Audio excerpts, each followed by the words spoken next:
Hello everybody, this is Fernando for the latest Cryptids and Monsters video. Alright, let's go ahead and let's do another entry here. This one based on one of your newer suggestions. This one having to do with one of the most fascinating names that I have ever come across. It's one of those things where when I saw this suggestion, the name associated with it, I just knew I had to do it, and it did not disappoint. When I was looking up at the information, it definitely made me realize that just when I thought I came across the strangest things yet in the world of cryptids, here's something else to definitely break those barriers. And it has to do with this. This is a weird, super mishmash of creatures all in one. And it goes by this name. And you'll see why again. I definitely picked it. It goes by the name of Barilla. That's right. It's almost like a portmanteau of several words, in this case being Barilla. So let's go ahead and let's talk about all the wonderful and fascinating information associated with this hybrid creature. Now, as far as the creature itself, when I was looking at the info on several websites related to it, it looks like it's pretty rare. It's pretty scarce when it comes to the sightings, but still, a handful of people have seen it enough times to be able to describe it here. But even then, what I'm about to mention, it seems to be non-correlating, like there's different interpretations of the creature, all of them though still wonderfully fascinating. So the reason why it's called as Barilla is this, as far as the physical characteristics. If you take the body of a gorilla and the face of a wolf, then you have one version of gorilla. But if you have another version, it's this. It's the body of a bear with the face of a wolf, or the body of a bear with the face of a gorilla. So you'll see how there's three different versions associated with its physical look, its physical characteristics. But again, each one of those, if you mix them all together, that's essentially what you get, and that's why it's called Barilla. But even then, it tends to have common links between each other. For example, human-like hands, claw-like nails, and then also very large fangs associated with its mouth. But that essentially is what makes up the Barilla. It's a hybrid of several animals: a wolf, a potential gorilla, and then also a bear. And then as far as its sightings, this what actually leads it to have even more credence. It's this. The very first sightings happened back in the 1940s.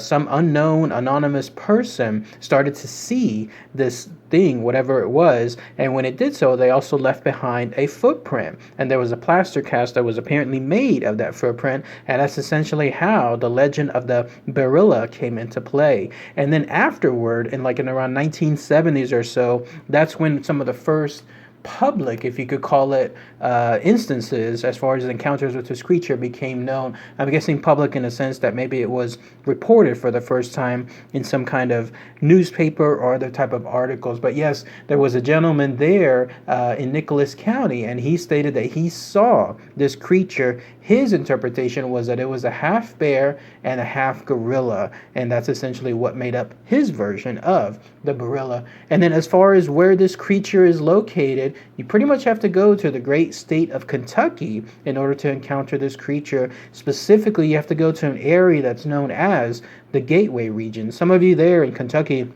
might be instantly familiar with this area. Apparently, it's located between a very rural back part of some woods, and it's between an area called the Bluegrass region and Eastern Kentucky mountains. If somebody is there from that location and you know exactly what I'm talking about, let us know if it truly is that rural, because it would have to be for something like this, as far as this Barilla, to truly exist out there. That's why it also goes by a different name as well. It's known as the Gateway werewolf because of the Gateway region that it's located. But yes, as far as continued sightings, it's continued on ever since the 70s, and then also into the 80s and 90s. People have stated that when they saw this creature, in some cases, they thought it actually looked more along the lines of a werewolf, like an actual werewolf. I don't know if this was the exact same creature per se, or if there was something else, like maybe there was another type of, I don't know, another cryptid that was out there that in turn would be misinterpreted as the Barilla.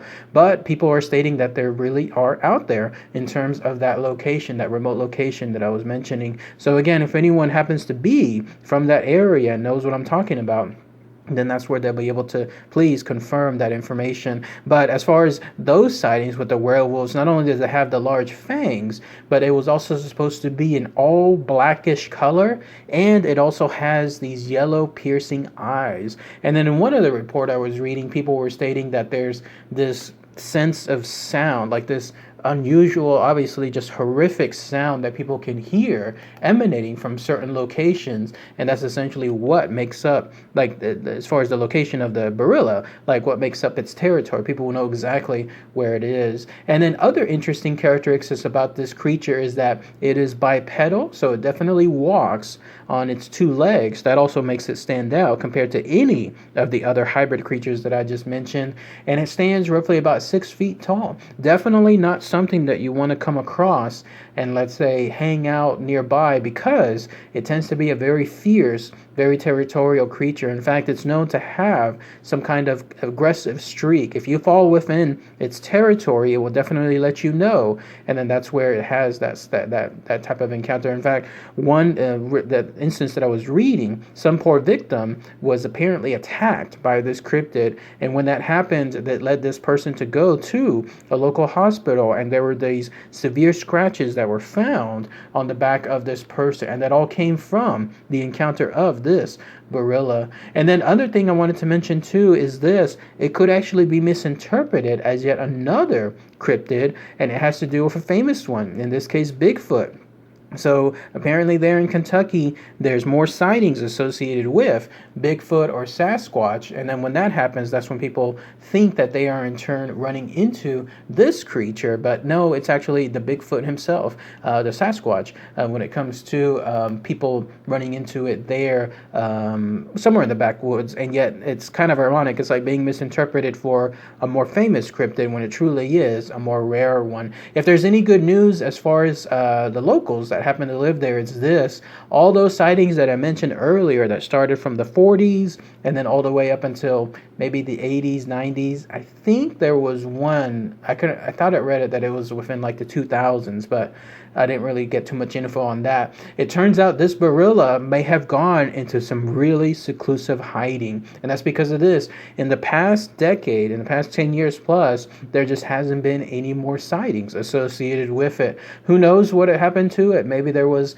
finally something that pushed it to the edge and it decided to move off into yet another region, or who knows, maybe there was a last set of species as well associated with this creature. But either way, that seems to be where the last known sighting is 10 plus years or so ago. And then one other thing I wanted to mention here, it's this: it has to do with how it happened to last so long there. Apparently there in Kentucky, there's a cave system that seems to be a really, really long one as well. And so maybe there's a chance that this hybrid creature, this Barilla, happens to live not just in those forests, the ones that again located in some rural backwoods, but also within this cave system. Can somebody please mention on that too, as far as what is occurring there in Kentucky with their cave system? Is it truly that vast? Is it truly that large?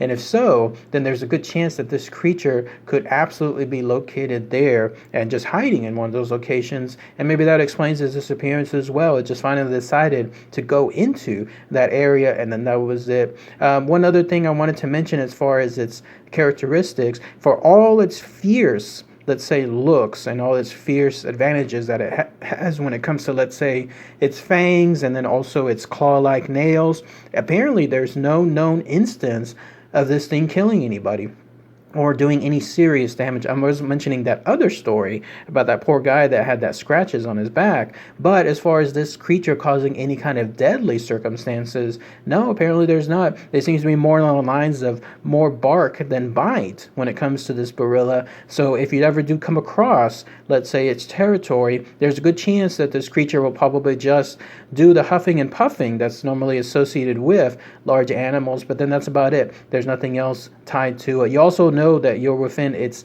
vicinity, because if you happen to be there in that forest type area and you see something wandering about, again 6 feet tall, but it has a silver gray coat, that may be another sign again that it wants you to stay away. In other words, it's flashing its coat ahead of time to make sure that you're not going to go any further. That's what I love about reading about some animals there, especially the larger ones. Like when you hear other stories involving gorillas and other type of large animals out there, they're pretty much more along the lines of they'll showcase their bravado and they'll try to scare and intimidate you, but they really won't do much else afterward unless they're truly pushed to that point.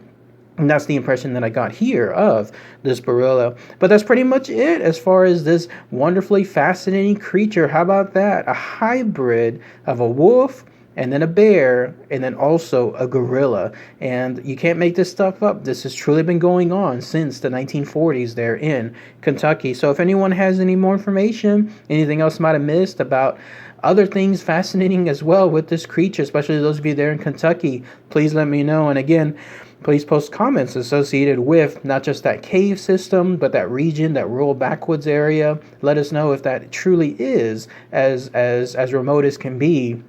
And that way we would know that this is a perfect spot for this creature. All right, everybody. Thanks again as always. Take care. Bye.